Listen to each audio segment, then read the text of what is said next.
कि हर प्रभु श्री राम का नाम लेने वाला, हर भगवा पहनने वाला साधु नहीं हो। गोबर खाते हो तो हम भी गोबर को च्यवनप्राश समझ के खा लें। हम तो बात ही कह सकते हैं। बिहारी वाजपेयी जी ने कहा था कि इजराइल को गाजा छोड़ना होगा। मोरारजी देसाई की सरकार थी उस समय, वाजपेयी जी ने अपने स्पीच में कहा। क्या वाजपेयी जी गलत हैं? फिलिस्तीन के लोगों पर इजराइल कहर बनकर टूट रहा है। मतलब आप पत्रकार नहीं है, भाजपा आईटी सेल के दलाल हैं। ये उपद्रवी लोग हैं, ये भारे के टट्टू हैं, ये मंद बुद्धि के लोग हैं, मानसिक दिवालियापन के शिकार। ये जो गोबर को च्यवनप्राश समझकर खाते हैं, जिनके दिमाग में भुस्सा भरा है, जिनके दिमाग में गोबर है, वही लोग ऐसा करते हैं।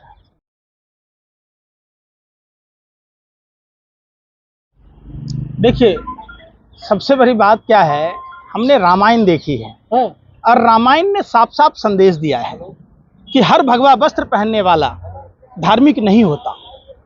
रावण अगर राशि पोशाक नहीं पहनकर जाता तो माँ सीता का अपहरण नहीं कर पाता। इसके लिए उसे भगवा का सहारा लेना पड़ा। जो लोग अपने को सनातनी और हिंदू कहते हैं, उन्हें अपने धर्म ग्रंथों का अध्ययन करना चाहिए। सनातन हिंदू मतलब 84 लाख योनियों के भरण पोषण की बात। हम पेड़ की पूजा करते हैं, पेड़ में जल चढ़ाते हैं, पेड़ में तमाम तरह की चीजें डालते हैं। क्यों?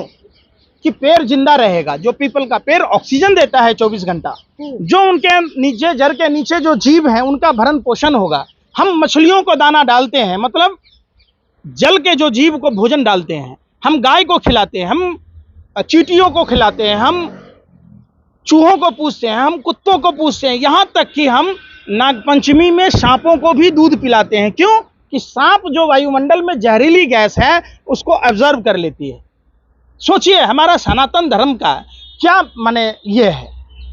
अरे तो सत्य सनातन तो जाइए ना इजराइल के साथ लड़ने। देखिए भाई, बताता हूँ, 84 लाख योनियों की भरण पोषण की बात करने वाला सनातनी इजराइल के साथ नहीं होगा, फिलिस्तीन के साथ होगा। अरे ये क्या कह रहे हैं आप? सुन तो लो, पहले सुन तो लो। भाजपा कार्यालय से आए, क्या आप सुन क्यों नहीं रहे? बिल्ली तो यूं ही बदनाम है रास्ता काटने के लिए। आप रास्ता क्यों काट रहे हैं? आप पूरी बात सुनिए। 1980 के दशक में इजराइल का गवर्नर कहता है, न्यूयॉर्क टाइम्स में अपना इंटरव्यू देता है कि हमास को इजराइल हर संभव मदद दिया। आर्थिक मदद की, हथियारों से मदद की। तो हमास को किसने बढ़ावा दिया? आप अगर बबूल का पेड़ रोपोगे तो कांटा चुभेगा, उसके लिए आपको आम का पेड़ रोपना था। तो हमास को यासिर अराफात के विरोध में खड़ा किसने किया? इजराइल ने किया। इजराइल को सबक लेना था हिटलर से, जिस हिटलर ने लाखों यहूदियों को वायलर में ढकेल दिया, जला दिया। तो आज जो इजराइल गाजा के लोगों के साथ कर रहा है, यह यूनाइटेड नेशन भी संज्ञान लिया। यूनाइटेड नेशन का कहना है कि इजराइल जो गाजा में पानी दे रहा है वो पानी दूषित है, वो पानी पीने से वहां के लोग बीमार हो जाते हैं। यूनाइटेड नेशन कह रहा है कि जो खाना दिया जा रहा है वो खाना खाने से आदमी बीमार हो जाता है, कम खाना दिया जाता है। यानी 6 रोटी का भूख है तो 2 रोटी दिया जा रहा है। तो कोई भी धर्म मानव सेवा को ही सबसे बड़ा धर्म बताया तो है। आप फिलिस्तीन के साथ हैं? सुन तो लो यार, हम इंसान के साथ हैं। हम इजराइल के कुकर्मों के खिलाफ हैं। हम इजराइल के साथ नहीं हो सकते, क्योंकि हम एक सच्चे सनातनी हिंदू धर्म के मानने वाले लोग हैं। हिंदू है या नहीं है? तब हिंदू होते तो इजराइल के साथ रहते। वो रावण कालनेमी की तरह है। तो रावण कालनेमी का नाम आपने रामायण में सुना होगा कि हर प्रभु श्री राम का नाम लेने वाला, हर भगवा पहनने वाला साधु नहीं होता। आप हमको मत सिखाइए। भगवान श्री कृष्ण ने पूतना का वध किया।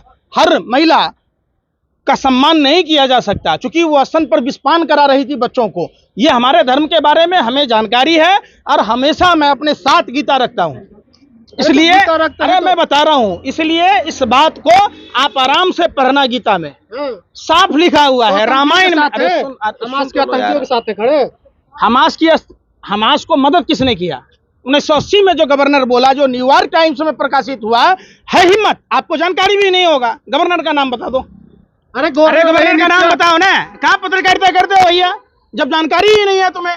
हमास को सुनो यार, तुम गोबर खाते हो तो हम भी गोबर को च्यवनप्राश समझ के खा लें। हम तो बात ही कह सकते हैं। हम सनातन परंपरा को मानते हैं, हिंदू धर्म शास्त्रों को मानते हैं। जिस धर्म में 84 लाख योनियों के भरण पोषण की बात होता है, वो धर्म का आदमी इंसान से नफरत नहीं कर सकता। पहली बात। दूसरी बात, यूनाइटेड नेशन साफ साफ आप देखिए वहां 9 सेटलमेंट हुए हैं। एक सेटलमेंट में लाखों लोगों को बसाया जाता है, यानी मुसलमानों को उजाड़ कर यहूदियों को बसाया जाता है। विरोध करने पर गोली मार दी जाती है।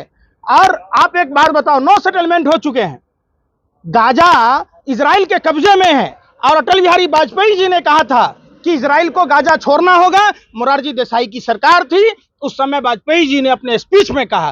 क्या वाजपेयी जी गलत हैं? कैसे मोदी जी तो भेज रहे हैं मदद वहां पे। तो सुन ही नहीं रहे हो ना यार। यही तो मैं कह रहा हूं कि लिफाफा लेके आए होगे, सामने वाले को बोलने नहीं देना है। व्हाइट फास्फोरस बम जो पूरी दुनिया में प्रतिबंधित है, आज इजराइल गाजा में क्यों छोड़ रहा है, जिससे आदमी के चेहरे झुलस जा रहे हैं? क्या वो मुसलमान होना गुनाह है? क्या देश के इतने, पूरे वर्ल्ड के इतने मुस्लिम कंट्री आज फिलिस्तीन का साथ नहीं दे पा रहे? धर्म और अधर्म की लड़ाई है, इसमें आपको खड़ा होना होगा। और आप इसमें अपना एजेंडा मत चलाओ। आप जो वहां की हकीकत है उन नेताओं से पूछो, यूनाइटेड नेशन के रिपोर्ट को पढ़ो, आप न्यूयॉर्क टाइम्स की रिपोर्ट को पढ़ो, तो आपको पता चलेगा कि फिलिस्तीन के लोगों पर इजराइल कहर बनकर टूट रहा है। मैं आपको एक डाटा बता सकता हूं, साल दर साल का अभी लगभग 7,000 लोग मारे गए हैं वहां, जिसमें 3,000 बच्चे हैं। मेरे पास यूनाइटेड नेशन का रिपोर्ट है, आप कहो तो मैं आपको बता दूं। अरे ये क्या दिखा रहे हैं? अरे मैं डाटा बता रहा हूं गुरु।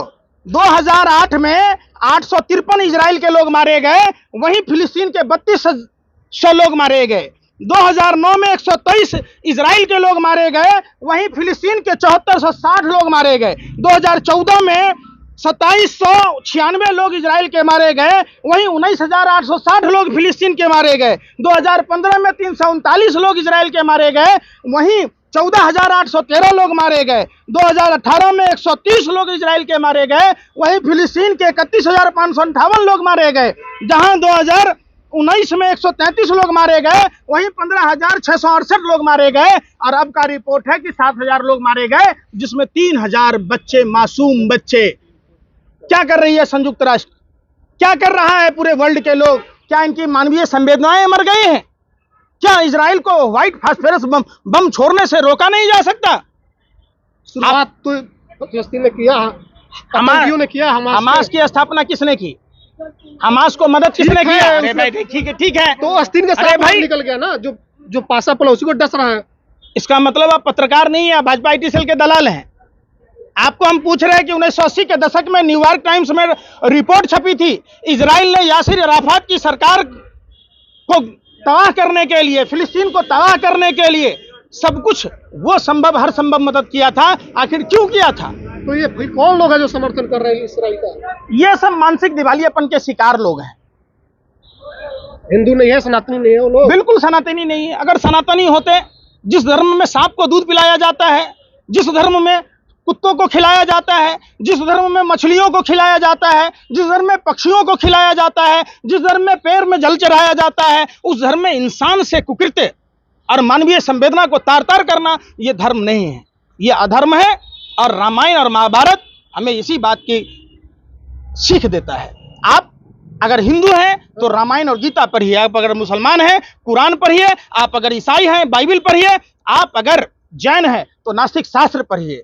आप जब पढ़ेंगे, कोई ऐसा धर्म नहीं है जिस धर्म में इंसान को कत्ल करने की इजाजत देता हो, जिसमें मानव को आग में झुलसाने की इजाजत देता हो, जिसमें बीमारों को जानबूझकर जमींदोज करने की इजाजत देता हो। मजहब नहीं सिखाता है आपस में बैर रखना, मजहब नहीं सिखाता है किसी बेगुनाह को सताना, मजहब नहीं सिखाता है किसी को मौत के घाट उतारना।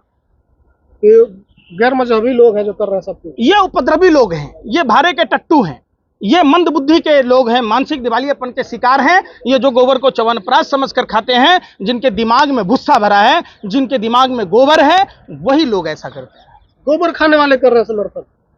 आप देखे नहीं थे वो डॉक्टर गोबर खा रहा था, मर गया ना वो, तो गोबर ले कोरोना दूर कर रहा था गोबर खा के। कोरोना दूर हो गया, खुद ही दूर हो गया। भाई गाय के बच्चे को ये पता है कि गोबर नहीं खाना है, मूत्र नहीं पीना है, जानवर को पता है, और हम इंसान उस चीज को सेवन करेंगे। अरे हमारे लिए दूध बना है भाई, गोबर नहीं बना। कब समझोगे? गाय के छोटे से नवजात शिशु को मालूम है कि अपनी माँ का दूध पीना है, आप जबरदस्ती गोबर खाए जा रहे हैं, गोबर को च्यवनप्राश समझ के खाए जा रहे हैं। तो खाओ, आपको मुबारक हो गोबर। प्रज्ञा जी तो पेशाब पी रही थी अमृत समझ के, हैं? साध्वी प्रज्ञा, हाँ, तो नहीं मरी, वो तो तंदुरुस्त है, ठीक है। आप अगर ऐसे ऐसे लोगों को साध्वी कहेंगे तो लादेन को, दाऊद को का शंकराचार्य कहेंगे? बकस दीजिए हिंदू धर्म को। हिंदू धर्म मतलब समझिए, हिंदू धर्म मतलब जो 84 लाख योनियों से प्यार करता हो, मोहब्बत करता हो, 84 लाख योनियों को भरण पोषण की बात कहता हो, वो हिंदू हो ही नहीं सकता जो 84 लाख योनियों से नफरत की बात करता है। चलिए, बहुत बहुत धन्यवाद बात करने के लिए।